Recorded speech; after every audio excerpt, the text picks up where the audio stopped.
आने वाले दिनों में भगवान का पूजा करने वाला गरीबी का जीवन जिएगा। नोट कर लीजिए, हम भविष्यवाणी बता रहे हैं। धरती के लोग भगवान को बहुत परेशान करने लगे। जगह जगह जो पहाड़ में वो बैठते थे वहीं आदमी पहुंच जाए उनसे कुछ मांगने की दे दीजिए, क्योंकि सब दिन हम मांगना रहे हैं। अंत में भगवान ने सोचा कि एक ऐसा जगह तलाश करो जहां कोई जल्दी पहुंच ही नहीं सके। कहा आपके हृदय में। हम लोग बाहर बाहर खोज रहे हैं और भगवान अंदर बैठा हुआ मुस्कुरा रहा है, खोज। और ये ध्यान क्यों करते हैं हम लोग? ये ध्यान क्यों करते हैं? ध्यान इसलिए करते हैं कि बार बार ध्यान करते करते उनके अंदर सुगबुगाहट होगा, ओ मेरा बच्चा हमको खोज रहा है, अब इसको मिलेंगे। और जब वो भीतर वाला मिल जाता है तो आपको न तो झूठ बोलने का मन करेगा, न किसी को धोखा देने का मन करेगा, न किसी का हानि पहुंचाने का मन करेगा। मंदिर तो माध्यम होता है। दुनिया जिसको पागल कहे, समझ लीजिए आने वाला जमाना उसी को सैल्यूट करता है।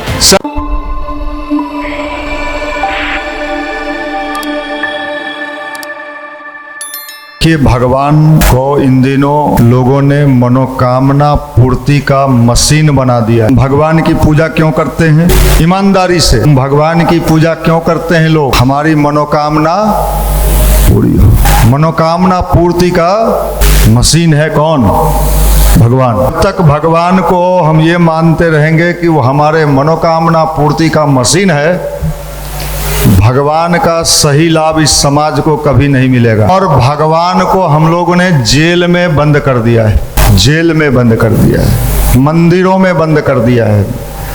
भगवान कहाँ है? मंदिर में। कैद से इनको मुक्त करना होगा। अगर सही मामले में भारत का कल्याण होगा तो एक आंदोलन चलना चाहिए, हम सबको उसके लिए संकल्पित होना चाहिए। भगवान को जेल से मुक्त किया जाए। इन दिनों हम लोगों ने भगवान को मंदिरों में क्या कर दिया है? कैद कर दिया है। भगवान कहाँ है? मंदिर में। मंदिर में पूजा कर लो, बाहर जाके जितना गलत काम करना है करो, वहां भगवान है नहीं। ये कितना बड़ा सोच है, आप बताइए। अगर भगवान सिर्फ मंदिर में है और बाहर में नहीं है तो हमको डाउट रहता है कि भगवान है भी कि नहीं है।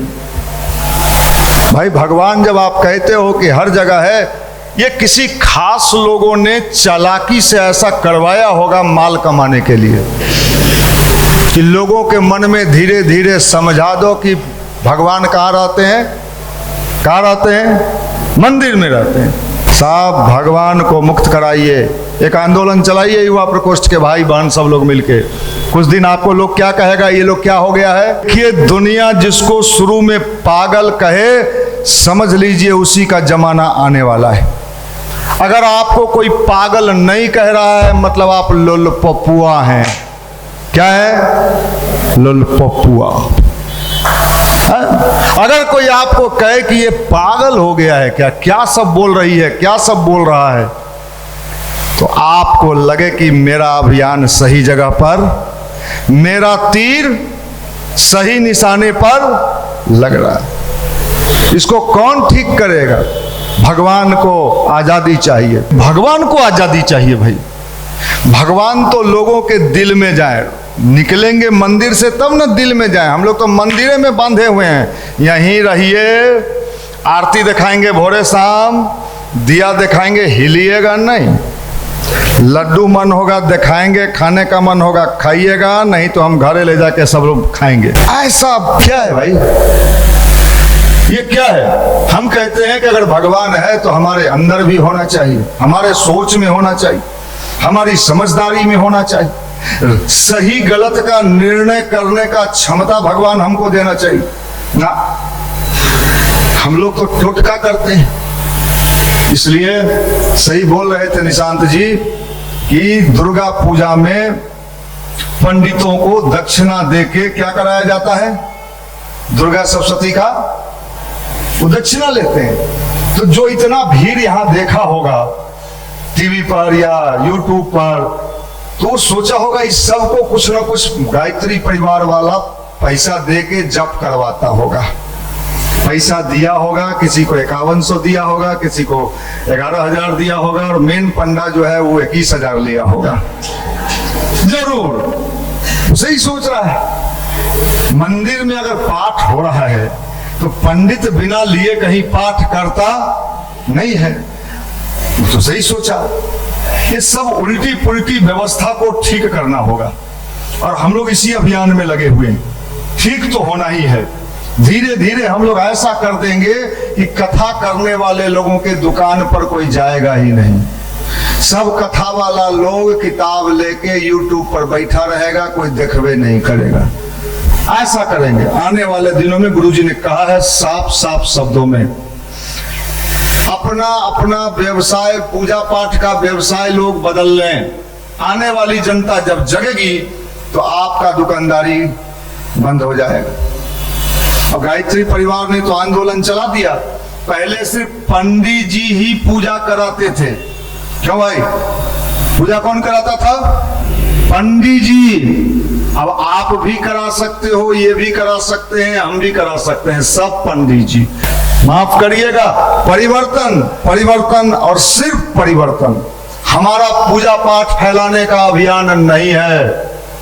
हमारा अभियान है पूजा पाठ का सही उपयोग करवाना, सही रूप बताना। हमारा अभियान है, हम सबका अभियान है। गायत्री परिवार के लोग समाज में जागृति पैदा करें कि साहब भगवान सिर्फ मंदिरों में है, भोला बाबा खाली मंदिर में नहीं है।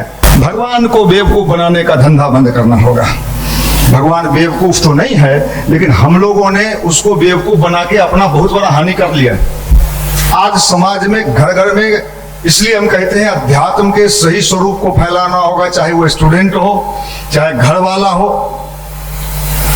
ये समझ लीजिए, नहीं तो भगवान आने वाले दिनों में भगवान का पूजा करने वाला गरीबी का जीवन जिएगा। नोट कर लीजिए, हम भविष्यवाणी बता रहे। लीजिए भाई, कुछ लोग दिन भर पूजा करते रहता है, सालों भर पूजा। इतना पर्व है हिंदू धर्म में, एकादशी हो आज, द्वादशी हो आज, शुक्रवारी हो आज, मंगलवारी हो आज बुधवारी हो। अरे भाई, तो तू जन्म काहे ला लिया? तू ऊपरे में रहता, पूजा करते रहता है। एगो नया नया शादी हुआ सचना जी, तो पत्नी मिली बड़ी धार्मिक। तो बेचारा जब जब जाए पत्नी को प्यार मोहब्बत करने, तो कहे आज सोमवारी है। तो सोचा चलो ठीक है, आज सोमवारी है, कल जाए तो कहे कि नहीं आज हनुमान जी के दिन हो। अच्छा, परसों जाए तो आज फलाना के दिन हो, गुरुवार को, अच्छा ठीक है गुरुवार, कहने आज तो बृहस्पति भगवान के कथा कहियो, केला में जल चढ़वैयो, और वहीं बृहस्पति के बांध के कहियो हिली है नहीं। बेचारा सोचा कि कहाँ फंस गए। इन दिनों भगवान के नाम पर जितना नौटंकी हो रहा है, मैं आप सबको क्रांतिकारी बनाना चाहता हूँ। इन नौटंकियों को बंद कराने का आंदोलन चलाया जाए। अगर आंदोलन नहीं चलाया गया तो इस देश को बर्बाद होने से कोई रोक नहीं सकता। लेकिन मैं सही कह रहा हूँ, भगवान से जुड़ने का मतलब है अपने अंतःकरण को अच्छा बनाना, अपने मन को अच्छे। उपवास करने से क्या लाभ है? उपवास क्यों करना चाहिए? बहुत लोग कहता है हमारी तबीयत तो खराब है तो हम नहीं कुछ खाते हैं, फल ले ले हैं। आप बताइए, आपकी माँ, आपका तबीयत खराब हो जाए तो भूखे देखना पसंद करेंगी? हैं? भीतर से चिंतित होंगी कि नहीं, विचलित होगी कि नहीं कि हमारी बेटी या हमारा बेटा भूखे कर तबीयत खराब है? होगा कि नहीं? होगी कि नहीं? तो जो सबकी माँ है, संसार की माँ है, वो कैसे खुश हो जाएंगी कि तू भले एकदम चक्कर खा के गिर जो, लेकिन खाइए नहीं, खाएबे तो नंबर काट लेबो। तब तो भाई ये भगवान नहीं है, दुष्ट है कोई। ये भगवान नहीं है, ऊपर बैठा हुआ कोई दुष्ट देवी है। एगो फिल्म अभी हम रात में देख रहे थे, स्त्री 2। आप लोगों ने देखा है क्या? रात में मेरा बेटा लगा दिया, कहा कि पापा देखिए, तो मैं देखा, उसमें भूतनी का रोल बड़ा बढ़िया आप लोग की तरह किया है। और भूतनी है वो नरकटा आप लोगों की तरह, सरकटा। वो आप लोगों की तरह सरकटा और इन लोगों की तरह नरकटा, जो भी हो। तो मैंने उस फिल्म में देखा भाई, आज भगवान की स्थिति कुछ हम लोगों ने ऐसी ही बना दी है। हमको जैसे ही कोई भगवान का नाम लेता है, हम उसका चेहरा बहुत ध्यान से, अगर ज्यादा भगवान का नाम बिना सोचे समझे लोगे तो क्या बनोगे? गरीब बनोगे। गंगा स्नान करने वाला जितना लोगों को हम देखते हैं अपने गांव में है, वो ट्रैक्टर वाला जीप पर लटकल हो, करिया झोरी ऐसे पकड़ ले हो, मुरही या फरही या लाई में डाल ले हो भी आएगा। कहाँ गंगा जी जाएंगे, सालों साल उसका घर टूट रहा है, गिर रहा है, धस रहा है, खाने का दिक्कत हो रहा है। कैसे गंगा है भाई जो डुबकी लगाने के बाद गरीब बना रही है? हमें ऐसे भगवान को खोजना होगा जो हमें धनी बनाए, जो हमें पैसा वाला बनाए, जो हमें मालदार बनाए। क्या बनाए? हाँ, गायत्री मंत्र यही काम करता है। गायत्री मंत्र पहला काम करता है कि अगर गायत्री की फिलॉसफी दर्शन को समझ के कीजिएगा तब, ना सीधे माला माला माल माल माल एकदम माल उड़ा दी तब तो नहीं। गायत्री के फिलॉसफी को अगर आपने समझ लिया और उसको किया तो विश्वास मानिए, गायत्री मंत्र जपने वाले के जीवन में कभी धन का संकट नहीं रहता। माइंड का पावर बढ़ता है, बुद्धि सूक्ष्म होती है, और ये साइंटिफिक उपासना है। क्योंकि गायत्री मंत्र सिर्फ मंदिर में कैद नहीं है। गायत्री मंत्र को आप रोड चलते भी करते रह सकते हैं, बस में बैठे भी कर सकते हैं, जहां मन है वहां कर सकते हैं, कोई रोक रुकावट। इसलिए वो भगवान हमेशा हमारे साथ है। हमें ऐसा भगवान चाहिए जो हमारे साथ हमेशा रहे। ऐसा भगवान नहीं चाहिए जो मंदिर में रहे और मंदिर के बाहर निकले तो गायब हो जाए। है, ये तो हवा मिठाई हो गया। बाहर से दिखाएगा इतना बड़ा और मुंह में गया तो कहां चल गया पते नहीं चला। ऐसे भगवान की मुझे आवश्यकता इस भारत देश को नहीं है। हालांकि भगवान मंदिर में नहीं होता है, हमारी आस्था होती है, हमारी श्रद्धा होती है, वहां तक तो ठीक है। लेकिन साहब उसके बाद अगर भगवान को सिर्फ और सिर्फ मंदिर तक सिमटा दिया गया, उसके जीवन में नहीं आया, तो ये भगवान हमारे किसी काम का। लेकिन साहब उसके बाद अगर भगवान को सिर्फ और सिर्फ मंदिर तक सिमटा दिया गया, उसके जीवन में नहीं आया, तो ये भगवान हमारे किसी काम का नहीं हो सकता है। इसलिए अगर हमसे कोई पूछे कि भगवान कहाँ है, तो कहिए भगवान, जानते हैं भगवान का कहानी, जब इस धरती के लोग भगवान को बहुत परेशान करने लगे, जगह जगह जो पहाड़ में वो बैठते थे वहीं आदमी पहुंच जाए, उनसे कुछ मांगने की दे दीजिए, क्योंकि सब दिन हम मांगना रहे हैं। अंत में भगवान ने सोचा कि एक ऐसा जगह तलाश करो जहां कोई जल्दी पहुंच ही नहीं सके। कौन जगह पर भगवान तलाश किए पता है आपको? ये अपने धर्म ग्रंथ में लिखा है। भगवान ने कहा कि हम एक ऐसा जगह खोज रहे हैं जहां जल्दी कोई वहां नहीं पहुंच पाएगा। कहा? आपके हृदय में। हम लोग बाहर बाहर खोज रहे हैं और भगवान अंदर बैठा हुआ मुस्कुरा रहा है। खोजिए ले तू। आप चोरिया नुकिया खेले हैं? बचपन में बड़ा मजा आता था। अब तो नया जनरेशन को पता नहीं होगा कि चुड़िया नुकिया किसको कहते हैं। वो तो कहेगा भैया हम तो रूमे में रहते हैं, रूम से निकलते हैं तो सीढ़ी से लड़खड़ा आ जाते हैं। भाई क्या मजा था गांव में। जो गांव का थोड़ा सा भी स्वाद चखा होगा उसको चुड़िया नुकिया का अनुभव होगा। तो सब गांव में जब लोग नुका जाता था तो खोजने में बड़ा मजा आता था। तो भगवान भी इन दिनों नहीं है। कहाँ है? उन्होंने ऐसा जगह खोजा है जहां आदमी खोजता ही नहीं है। कहाँ है? और ये ध्यान क्यों करते हैं हम लोग?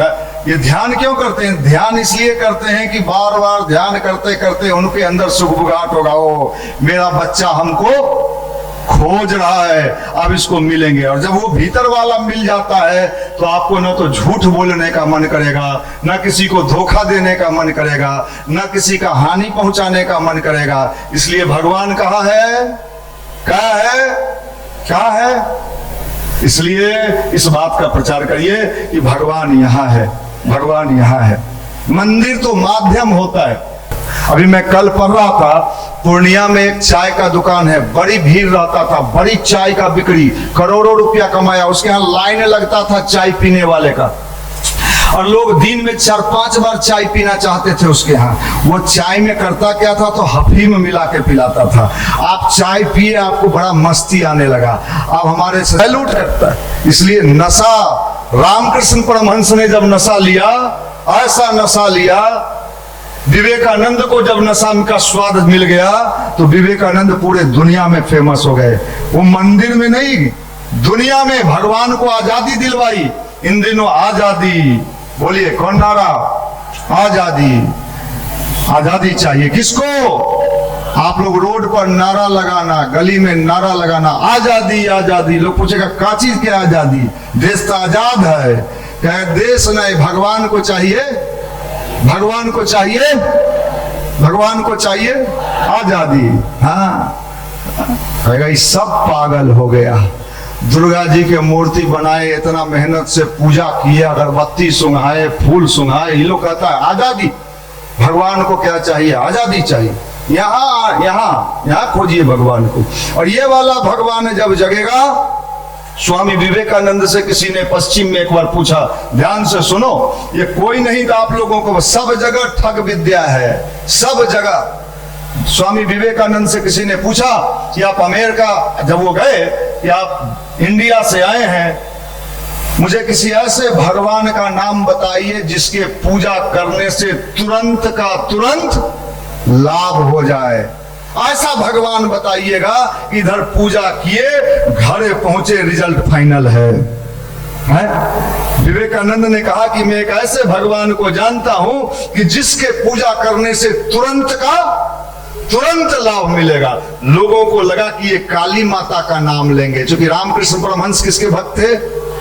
सबको लगा कि ये काली का पूजा करेंगे। विवेकानंद ने किस भगवान का नाम लिया? विवेकानंद ने कहा कि मैं एक ऐसे भगवान को बताता हूं, अगर उस भगवान को आपने खुश कर लिया तो जीवन में सब कुछ मिलेगा जो तुम चाहते हो। उस भगवान का नाम क्या है? जीवन देवता का साधना आराधना। जीवन देवता कौन? आपके अंदर बैठा हुआ, जिससे आप परेशान होते हो, टेंशन में होते हो, उसको अगर आपने ठीक कर लिया, धन संपत्ति, रुपया पैसा, मान सम्मान, ये सब आपके पीछे पीछे चलेगा। जीवन देवता की साधना आराधना, लाइफ मैनेजमेंट, ध्यान से, गायत्री मंत्र से, पॉजिटिव थॉट से इसका सीधा लाभ मिलता है कि हम अपने मन को हमेशा ऐसे विचार दें जो विचार हमें चार्ज करे। जैसे mobile charge, battery charge, mobile discharge हो जाता है तो आपको सफोकेशन होता है कि नहीं? भगवान का मतलब मस्त रहना। जब मस्त रहने लगिएगा तो माइंड ज्यादा काम करेगा। हम उस भगवान की पूजा की बात करते हैं। हमें वैसे भगवान की पूजा उपासना करनी चाहिए जो हमें अंदर से क्या दे? क्या दे? मस्ती दे, मस्ती दे। चेहरा देख के लोग कहे कि भाई क्या बात है, आजकल आपका चेहरा खिला खिला रहता है। आजकल तो एक सच्ची घटना मैं बता रहा हूं, ये कर्म का फल इंसान को कैसे मिलता है। जो भी आपके जीवन में घट रहा है अभी, ये पिछला हिसाब किताब है। पिछला आपको पता, आपको लगता है हम तो कुछ करबे न, अरे अभी न नहीं किए, पिछला पता है। वो जन्म में कहीं किसी को भोंके होइएगा। सच्ची घटना है, दो दोस्त था, कलकत्ता की घटना है। गुरुदेव ने लिखा है इसको, एक अखंड ज्योति में मैंने पढ़ा था। दो मित्र था, खूब दांत कटी रोटी दोस्ती, एकदम दिन रात की दोस्ती। दोनों व्यापार करता था रुई का, रुई का व्यापार, रुई समझते हैं ना, रुई का व्यापार करता था। और पानी वाला जहाज जो होता है उसी से सप्लाई जाता था विदेशों में। खूब पैसा कमाया, खूब कमाया, इतना कमाया कि धन संपत्ति की कमी, दोनों का परिवार खुशहाल हो गया। एक दोस्त के मन में बेईमानी आ गया, बेईमानी आ गया। एक दिन वो समुद्र वाले जहाज से जा रहा था, उसको लगा कि अगर इसको मार देंगे तो इसका सारा संपत्ति मेरा हो जाएगा। और ये भाव देखिए उसके मन में आया, और उसने क्या किया कि उसी समुद्र वाले जहाज से उसको समुद्र में गिरा दिया। घर पर लोग गया, किसी को विश्वास नहीं था कि ऐसा ही किया होगा। कहा समुद्री लुटेरा आया, लूट लिया, बात आई गई, खत्म हो गई, मर गया। उसका सारा संपत्ति इसने हड़प लिया, दूसरे दोस्त ने। अब देखिए अगली घटना क्या होती है। दूसरे दोस्त की शादी हुई, शादी के बाद उसको एक बेटा हुआ। बेटा जब 3 साल का हुआ तो बच्चा को कैसे गोदी में लेके लोग घूमता है, तो बच्चा को गोदी में लेके घूम रहा था और बच्चा बार बार उसका चेहरा, अपने पिता का चेहरा देख के मुस्कुरा रहा था। तो शुरू में धीरे मुस्कुराया, तो सोचा बच्चा है मुस्कुरा रहा है, उसके बाद जोर जोर से हंसने लगा और इतना हंसने लगा कि ये पूछे कि क्या हुआ तो और हंसता था। तो उसको लगा इसको कुछ हो गया है, इसको कोई भूत भूत पकड़ लिया, इसको कोई दिक्कत हो गया। उसने बेटा से पूछा कि बेटा क्या हुआ, तो मुस्कुराते हुए पूछता है 3 साल का बच्चा, पापा हमको पहचाने? अरे तो मेरे बेटा हो, क्यों नहीं पहचानेंगे, क्यों ऐसा बोल रहे हो? उस लड़के ने कहा पापा मैं आपका वही दोस्त हूं जिसको आपने समुद्र में गिरा दिया था, मैं आप ही के घर में फिर से जन्म ले लिया हूं। अब आप समझ लीजिए कर्म का जो फल होता है इंसान करने के समय तो कर देता है, लेकिन सोचता है कि इसका कोई हमको मिलेगा नहीं। आप गलतफहमी के शिकार हैं। कर्म के फल से इस संसार में ना तो कोई बचा है ना बचेगा। गायत्री मंत्र यही सिखाता है कि हमें अच्छे कर्म करना चाहिए। आपको जो वर्तमान में मिल रहा है, भविष्य का कुछ भोग ऐसा है आपके जीवन में, पूर्व जन्म का भी कुछ भोग ऐसा है जिस भोग का आपको काटना पड़ रहा है। आप भगवान की मस्ती में आ जाइए, मीराबाई की तरह पीजिए, भगवान का काम करिए, भगवान का अभियान चलाइए।